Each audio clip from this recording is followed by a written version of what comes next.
Client-driven development, sweet. So as Lee mentioned, my name is Dan Schaefer. I'm a software engineer at Facebook. I've been there a little over 7 years, spent 2 years working on the newsfeed team, and then sort of my fate aligned with Lee and Schrock. We started working on GraphQL, and I've been the worst dressed member of the trio ever since. So what I want to talk about today is some of the fundamental characteristics of GraphQL and how they evolved. Because I think an important aspect of it is, we talk about GraphQL, we talk about the spec, we talk about how it's open source, and it did not sort of emerge from this primordial void. Right? There was a lot of development that went into it, a lot of evolution, even before we even started talking about open sourcing it. And I actually want to start with this quote, which I've got sort of the link down there. It's from a blog post that predates the spec. It actually, or a variant on it, made it into the spec. And it says, GraphQL is unapologetically driven by the requirements of views and the front-end engineers that write them. We start with their way of thinking and requirements and build the language and runtime necessary to enable that. And I think that's really important. I think that really informs a lot of what GraphQL is, and I think a lot of why people like it. And when I think about the history of GraphQL, it really has informed all three phases of this. The prototype phase, that original crazy 6 months when we were developing it, the evolution until we decided to open source it, and then the open source phase. And I'm not going to talk too much about that third one because I actually don't have that great a perspective on it. That one is really informed by this room. It's informed by the community. But I do want to talk about some of the evolution in the prototype and the evolution. So let's start with the prototype.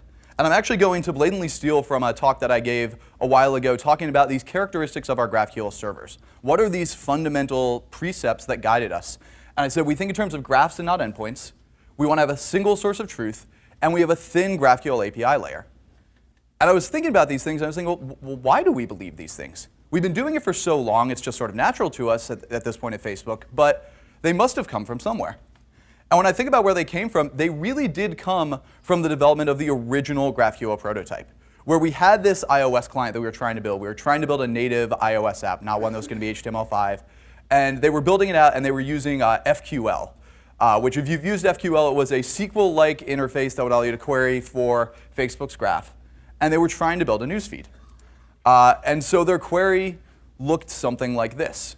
And this is one of these cases where slides don't really do something justice, because I feel like it's easy to look at this query and say, that's an exaggeration for the sake of the slide. Let me assure you, this is a massive simplification of what they were trying to do. There were at least 6 or 7 joins, just like in the original prototype, trying to fetch all the data. And I probably don't need to tell anyone in this room, like the client developers were not happy. They wanted something better. And so if I break down what our server looked like at the time, it looked a little bit like this. We had this massive monolith of all of our business logic and all of our storage and all of the things that powered www.facebook.com. And then FQL was a wrapper on top of that. And so now Lee, Schrock, and I are sitting on the second floor of Building 16 trying to figure out, how are we going to make this better for the developers? And so we're like, well, we're not going to use FQL, and the diagram looked a little bit like this. And it's probably not surprising what we ended up putting in. Right? We just filled in that thin API layer, reusing the existing business logic, and thinking in terms of the existing graph that we had. These ideas that we ended up sort of forming the core of GraphQL, they came about because the client needed it. The client needed GraphQL to fill this void in order to let us ship, and therefore these became its precepts. And I think this is something that I find consistently throughout time is what the client needs, if it's compelling, if it makes sense, that informs how GraphQL changes. And so I want to go through the evolution of GraphQL and really talk about 3 major developments. And I'm not going to, I promise it will be in 3 parts, but I don't want to give away what the developments are, because I think at times they're surprising. Because they really weren't informed by, oh, we need to change GraphQL. No one woke up and said, GraphQL should do this instead. We worked on the clients, and we found we were having trouble scaling it in 3 different ways. And the first way that we were having trouble scaling it was in our models. So we have a GraphQL query. This is sort of the canonical query. It's just going to get me, it's going to get my name, it's going to get my profile picture. This is probably for a prototype of a profile view in the iOS app. And somebody says, great, we want to show your nickname in parentheses. That's easy enough. Right? It's GraphQL. Just add the nickname field and we're done. Well, unfortunately, we're not done. Because the way that we were modeling GraphQL at the time was using something called core data, which is a built-in ORM, ORM-like facade that iOS provides you that gives you sort of this, FB user object, which is going to have a name field and is going to have a profile picture field. And it means that you're not dealing with arbitrary JSON or arbitrary dictionaries or arbitrary arrays. And so when we added this nickname field, we actually can't use it yet. We have to update the model. So I want to walk through what the process of updating the model would look like. We're going to open up Xcode. And we're going to see a screen like this. And the process to add this nickname field is really quite simple. We're going to click that one that's over there on the left, and then we're going to select our entity. In this case, our entity is person or maybe user. And then there's the attributes, and you see that tiny plus sign. We're going to add an attribute, and we're going to name it nickname. And we're going to make sure we spell nickname right, because if we typo it, we're going to get no error dialog. It's just going to be null. And we're going to set the type. The type's going to be string. We already knew that, but we're going to say it anyway because it's good for us. And then we're going to go and change this code gen. And all of this is going to spit out this giant, completely incomprehensible XML file that is now our additional source of truth on how to use models. And client developers love this, and we made no changes, and all lived happily ever after. Yeah, that was not what client developers wanted. This actually became a massive slowdown in their workflow. And so what we decided is, this is silly. The output of this whole thing is a giant XML file. The input is a list of queries and a list of schemas. We can just write a script to do that. We don't need a giant Xcode-sized app in order to generate XML from a schema and from GraphQL. And so we decided to go with generated code, which we refer to as CodeGen. And so what CodeGen would do is it would do that. It would take this query in, it outputs this XML file, and you're done. This is great. Like we've solved this problem for people. But we had an additional problem now. Because in order to do this CodeGen, we needed an input file. We needed all of our GraphQL to be defined in static queries. And if you talk to someone from Facebook, they'll talk about .graphql files. And that's because we moved all of our logic out of sort of the code. You know, it's no longer strings in the code, it's no longer templates, and into .graphql files on our native clients at this time. And this isn't too bad, except it presents one problem. What do we do when we want to do code reuse? And I'm talking about good code reuse, right? We want to use functions. We want to extract things into helpers. We're not going to just, copy paste things all over the place. Well, when we used to generate our GraphQL queries like this, and this is pretty close to what we would do, that one's easy. You just write a function, you call a function, it does the same thing. If you want to reuse some GraphQL fields, you just use functions. We know how to reuse code. But if I'm in this particular GraphQL query, how do I go about reusing a set of fields? And this section is probably sounding really silly right now because the answer is obvious. I'm going to just use a fragment. Well, that's why we have fragments. Fragments did not exist in GraphQL until this moment. It wasn't until we realized we needed static queries for the clients to work, and we needed some way of reusing things within GraphQL in order to avoid having people copy-paste that we introduced fragments. And the way that we introduced fragments was somewhat interesting. We added it on the client. So the client would write this. This is sort of GraphQL that we all know and love. But the server side's like, hey, I just know about queries. So we would defragment it. And this is what we would send to the server. And we did this for a long time. I actually went and found the original diffs, the original one that Schrock wrote to integrate fragments into the code base, the one for parsing. And it was something like 3 or 4 months where the client's like, yeah, fragments are great. This is fantastic. We're going to keep using these. And the server's like, no, I don't care. Just send me a query is my primitive. And eventually we realized, hey, these fragment things, they're pretty cool. They're valuable for the client. They actually make the server's life a lot easier too. This is worth integrating. But this for me was sort of a canonical example of client-driven development. We had a problem on the client. We fixed it in GraphQL on the client and left the server alone and said, let's make sure this makes sense. Because fragments, in hindsight, make perfect sense. Of course you need fragments. How else would you do it? They have support in graphical. It's great. At the time, we had no idea. At the time, this could have been a complete blunder. This could have been the wrong direction to take GraphQL. So we tested it on the client, validated that it made sense, and then said, yes, this is part of the language going forward. So scaling models is what led us to add fragments to the language. But the next problem that we faced, now that we had our models making more sense, was scaling views. So in particular, we had these XML files, and we didn't want them anymore. Because the big issue with these XML files that sort of gets obfuscated by how long and boring they are is the fact that they represent these models that are mutable. If I have a user and I want to change their name, I would just take this name thing and I would just say, yeah, change my name from Dan to Daniel. That's fine. That's a thing I could do. And then save it and make sure I get all my thread affine stuff right, because thanks core data. But this is not how sort of the direction that we were moving. Right? We were moving towards these view layers like React, like ComponentKit on iOS, and like Litho that had this very I guess, opinionated way on how we should do views. Right? We didn't want to be arbitrary mutating things. We were moving away from model view controller, and we were moving towards this one-way data flow concept. And this one-way data flow concept ended up being given a name. It's called Flux. If you've ever used Redux or any other JavaScript library that ends in ux, you're probably familiar with the concept. If you've ever seen a talk on Flux, you have probably seen this diagram, because I think we're required by law to show it in every single talk on Flux. But the general concept was our models are no longer, I mean, they're not even in this diagram anymore. We don't have these models that you can mutate. Instead, we have these actions. And you take an action, and that goes and does a mutation and talks to a dispatcher, which talks to a store, and you get vended another immutable model. If Lee's introducing me, I have to say immutable at least once. So this is the pattern that all of our apps are moving towards. This is what our JavaScript apps are moving towards. This is what our iOS apps are moving towards. This is what our Android apps are moving towards. And at the time, we actually could fill in a lot of these boxes. We could say, well, this is about 2013. We have our GraphQL queries. And they go to a dispatcher, which is like some form of GraphQL engine on the client, which goes to some store that stores all of these immutable models and then vends them to our reactive views, our React components, our early prototypes of ComponentKit or Litho components. But then there's this missing box, this action. How do we go about changing the data? How do we go about doing writes in GraphQL? And of course, the answer that we know now is this is GraphQL mutations.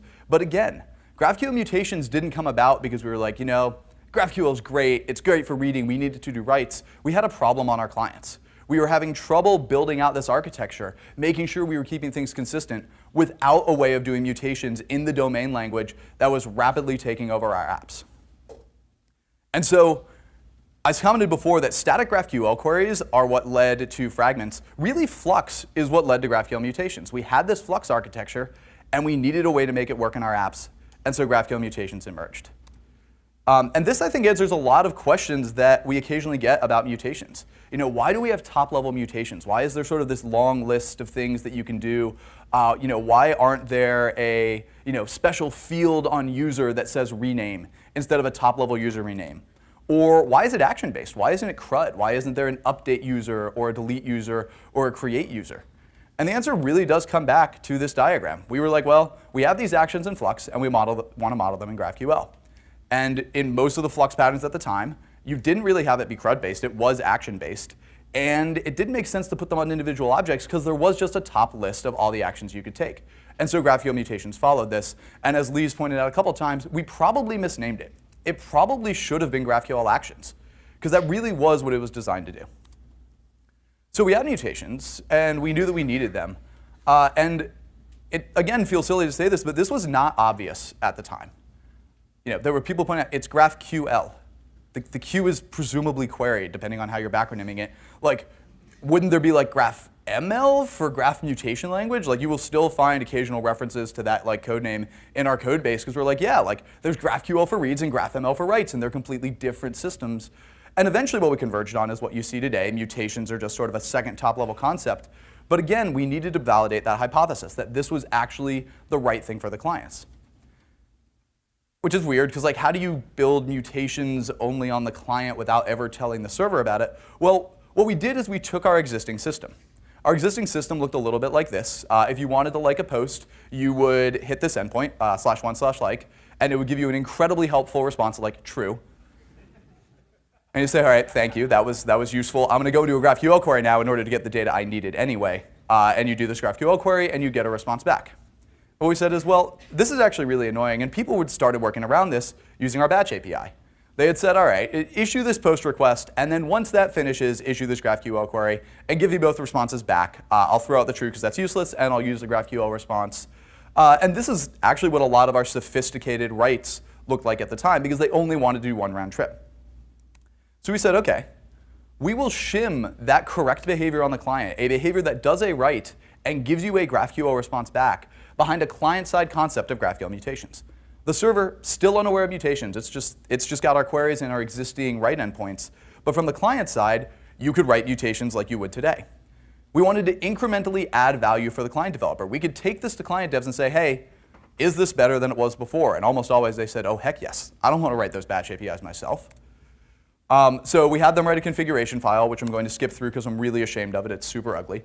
But once they wrote that, you could just write this GraphQL, which should look really familiar. It's just a GraphQL mutation. And then we would auto-generate this code, which I'll leave on the screen because this is all the code that developers did not have to write anymore. Right? This is the stuff that they were writing before. It was a mess. You had to get stuff right. You had to order batch requests. It's ugly. I don't want to write this. Developers didn't want to write this, and now they didn't have to. And so we did that on the client, and we validated that, let's say, for 6 months or so, and we said, you know what? This is good. Instead of making them write these annoying JSON configuration files, let's add a top-level concept of mutations on the server. But again, 5, 6 months between when the client had mutations and the client was using it to when the server's like, yeah, this is good, this is worth codifying, this is worth making a part of GraphQL. So the third thing that we had to scale, we had to scale our models, we introduced fragments, we had to scale our views, we introduced mutations, and now we have to scale our updates, so you can probably guess where this is going, because our app now had the ability to show a screen like this. And you could tap the like button, and it would update, and you would get an updated count. And then all your friends in the audience would tap the like button, and you would keep staring at this screen, which is, again, not what you want. The app doesn't feel alive. We want a view that looks a little bit more like this. This is a video from a bug report where we messed up our throttling. So there are a few different ways of doing this. And in particular, the client was already capable of doing this with our existing infrastructure. Because what the client would do is the client would send a request for like sentence, and then we would just keep doing that. And now we have live updates. And needless to say, this was not fun for the clients, because polling is annoying. And it's not fun for the servers, because polling is even more annoying there. And I said that this section was going to be on scaling updates, so we'll throw that out and say this is probably not how we're going to want to build all of the live interactions in our app. Now, I'm not going to go into too much detail here, because we actually have 2 additional talks from folks at Facebook talking about live updates. Right? We're going to have Rob Zhu talking later today in detail on GraphQL subscriptions, how it works today. And then tomorrow, we're going to have Rodrigo Munoz, who's going to be talking about GraphQL Live and how we're building reactive queries at Facebook. And so if you're interested in subscriptions or live, highly recommend those 2 talks. And so I'm going to focus in particular on one aspect of the development of subscriptions. I want to talk about that initial implementation of subscriptions. It was about 4 months long, from January 2015 to May 2015, because I think that's the part that really exemplifies the client-driven development model that I'm describing today. So let's pull up our favorite client-server diagram. But since we're talking about subscriptions, we can't really pretend that this is sort of a stateless app server that only gets requests and responses now. We have to introduce that sort of third tier. What is actually backing our subscriptions? And so if we look at what polling looked like, it looked pretty much like this. We don't really need anything stateful because the client's just hammering us over and over again. And we wanted to build something better. And we're doing client-driven development. So the obvious first thing to tackle is this thing on the left. What can we do to make the client's life better here? And if you've seen the addition of subscription to the spec, if you've experimented with it, you can probably guess what we concluded, which is we wanted to have this new subscription keyword. It would act like another root field, except now it's a subscription root field. You would send that to the server, and then the server would send you responses back whenever an event happened. And this one actually is much closer. This is like less than a month or a little over a month between them, because I said that we were doing client-driven development, but subscriptions are hard to just do on the client. Right? You need the server to know about them. So our variant on client-driven development here wasn't to exclusively have it on the client. It was to minimize the impact on the rest of the system. Because again, we wanted to test this. We wanted to make sure it made sense. So we have this subscribe and we have this publish, and now we need to implement it. And again, we're just testing. This is an experiment. And so what we decided to do is rather than hooking it up to an existing pub subsystem or building our own or doing anything particularly good, we were just going to use our caching layer. We're going to say, you know what a subscription is? It's a key in our caching layer that we'll put a TTL on. And so we did. We took our caching layer and we're like, nope, this is a pub subsystem now. And we built the initial prototype, and it worked pretty well for the client. Client's like, yeah, I can subscribe to these like updates. We used it for live comments as well. And in fact, even before we replaced that crazy diagram, we rolled out GraphQL subscriptions. We did live likes on iOS and said, yeah, this works end to end. It's a good experience for the developer. We were able to build something that we weren't able to build before with our existing primitives. And so at that point, we said, all right, now this is probably worth doing right. Let's bring in the experts on a pub subsystem. We worked with the Facebook Messenger team and took the pub subsystem that they were using for Messenger and had that power GraphQL subscriptions. And so by summer of 2015, the diagram looked a little bit like this. I demoed this talk and people were asking why a robot. Keynote has a really good robot. I don't know. I have no explanation other than that.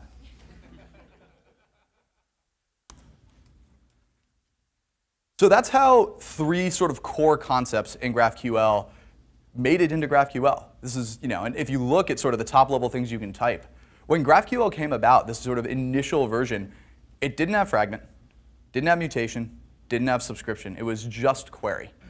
And then over the course of these 3 years of internal development, we said, you know what? These are valid concepts. They make clients' lives easier, and therefore, that's what belongs in GraphQL. And so I want to talk a little bit about open source, and this diagram is of course wrong because there's no endpoint for this. GraphQL is going to keep moving, and it's going to keep evolving. And I actually want to talk about one final thing that made it into GraphQL, or actually didn't make it into GraphQL. Because this is probably in 2014 or so, we had a team come to us and they say, hey, we're running a bunch of A/B tests in order to try and figure out, is this good? Is this the better behavior? Is this one? And we need to fetch different data. And the data we need to fetch is expensive. So we really don't want to have to write 8 different queries for our 3 different tests. And we really don't want to overfetch. And we said, yeah, you're right. That's a perfectly valid use case. You only want to fetch this field if we're in the nickname test group. And so in 2014, we said, sweet, we will just go on to every single field in the entire schema and add 2 optional fields that take, it's not even Booleans, they actually take strings, the string true or the string false, and you can use that to control it. And then we special cased it in the GraphQL engine to say, if one of these 2 special fields is set, don't actually run the resolver. And it worked. This actually existed in GraphQL for probably 2 or 3 years as fields. It made graphical a little bit annoying to use, but it solved the client's issue.